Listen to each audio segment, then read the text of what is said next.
அனைவருக்கும் வணக்கம் மாணவர்களே. இன்று நாம் காணக்கூடிய தலைப்பு பார்த்தீங்க அப்படின்னா திருக்குறளை பற்றியும் திருவள்ளுவரை பற்றியும் நம்ம கடந்த வகுப்புலையும் நம்ம பார்த்துருக்கோம். அதனால நேரடியாக நம்ம இப்போ பாடத்துக்குள்ள போகலாம்.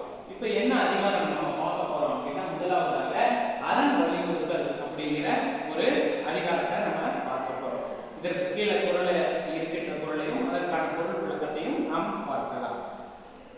முதலாவது, மனத்துக்கண் மாசிலன் ஆதல் அனைத்து அரண் ஆகுல நீர பிற. மீண்டும் ஒரு முறை, மனத்துக்கண் மாசிலன் ஆதல் அனைத்து அரண் ஆகுல நீர பிற. உள்ளத்தில் குற்றமில்லாமல் இருப்பதே சிறந்த அறமாகும், மற்றவை எல்லாம் வெறும் ஆரவாரமே. ஆக ஒரு அறம் என்றால் என்ன என்றால், மனதிலே குற்றம் நீங்க குற்றம் இல்லாமல் இருப்பதுதான் உண்மையான அறமாகும். ஆக மனதுக்குள்ளே உள்ளொன்று நினைத்து புறமொன்று பேசுவார் காட்டுவார் என்பது போல அல்லாமல் நம்ம மக்கள் இல்லாமல் என்ன பண்ணணும், அதாவது உள்ளத்தில் தீங்கான செயல்கள் இல்லாமல் இருப்பதுதான் உண்மையான அறமாகும். ஆக நம்ம செயல்களிலே உள்ள என்ன நினைக்கிறோமோ அதுதான் நம்ம காட்டுவோம். ஆனா நடிப்பு என்று சொல்லுவார்கள். என்ன, நம்மளுடைய மனதுக்குள்ள என்ன இருந்தாலும் வெளியாட்களுக்காக ஏதோ பண்ணணுமே அப்படின்னு இல்லாம நம்ம மனது எப்போதுமே தூய்மையாக இருக்க வேண்டும்.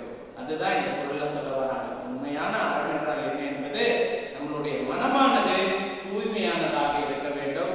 அதுதான் சிறந்த அறம். மற்றதெல்லாம் ஆரவாரம். ஆரவாரம் என்றால் என்ன, அதாவது ஊருக்கெல்லாம் உபதேசம் சொல்லிட்டு நல்லவன் போல நடிப்பதுதான் ஆரவாரம். ஆகவே மனதிலே குற்றமில்லாமல் இருக்க வேண்டும், இதுதான் அறமாகும் என்பதை வள்ளுவர் தெரிவித்திருக்கிறார். மீண்டும் ஒரு முறை குறளை பார்க்கலாம். மனத்துக்கண் மாசிலன் ஆதல் அனைத்து அரண் ஆகுல நீர பிற. இரண்டாவது குறள் பார்க்கலாம். அதே அதிகாரத்துல, அழுக்காறு அவாவெகுளி இன்னாற்றல் நான்கும் இழுக்கா இயன்றது அறம்.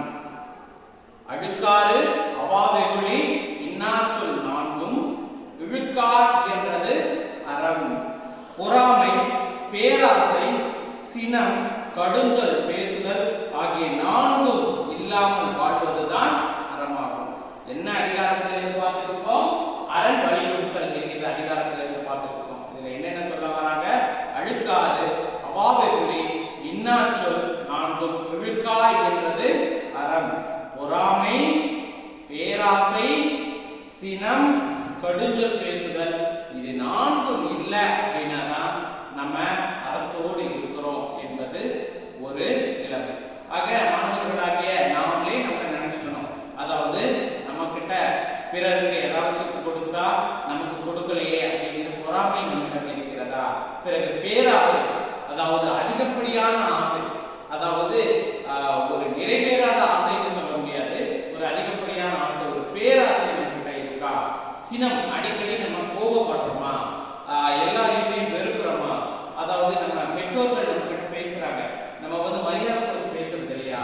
பெற்றோர்கள் கிடையாது, வேற பெரியவர்கள் பேசுறாங்க, உங்களுடைய ஆசிரியர்கள் பேசுறாங்க, உங்களுடைய நண்பர்கள் பேசுறாங்க, அதுல நீங்கள் கடுஞ்சொற்களை நீங்க பயன்படுத்துறீங்களா? இப்படி அதாவது பொறாமை பேசுதல், பிறகு பேராசை, பிறகு சினம், கடுஞ்சொல், இந்த நான்கும் ஆகிய நான்கும் இல்லாமல் வாழ்வதுதான் அறம். ஆக மாணவர்களே, இந்த ஆரம்ப புத்தகத்திலே உங்களுக்கு அறம் வலியுறுத்தல் என்கின்ற இரண்டு குறள்கள் தான் கொடுத்திருக்கிறாங்க. அதாவது மனத்துக்கண் மாசிலன் ஆதல் அனைத்து அரண் ஆகுல நீர பிற. இரண்டாவது, அழுக்காறு அவாவெகுளி இன்னாற்றல் நான்கும் இழுக்கா இயன்றது அறம். ஆக இந்த குறள்ல சொன்ன விஷயத்தை, அதாவது இந்த நம்மளுடைய வாழ்விலே நம்ம கடைபிடிக்க வேண்டும். இது நமக்கு மட்டுமே பொருந்துவதாக இருக்காது. இது உலக பொதுமறை நூல் திருக்குறள் அப்படின்னு சொல்றாங்க. இந்த உலக மக்கள் யாருக்கு வேணும்னாலும் இந்த கருத்தானது பொருந்தும் வகையிலே இருக்கும். மாணவர்களே, அரண் வலியுறுத்தல் என்கின்ற அதிகாரத்திலிருந்து இந்த குறளை நாம் படிப்பது மட்டுமல்லாமல் நம்மளுடைய வாழ்விலையும் நம்ம என்ன பண்ணணும்,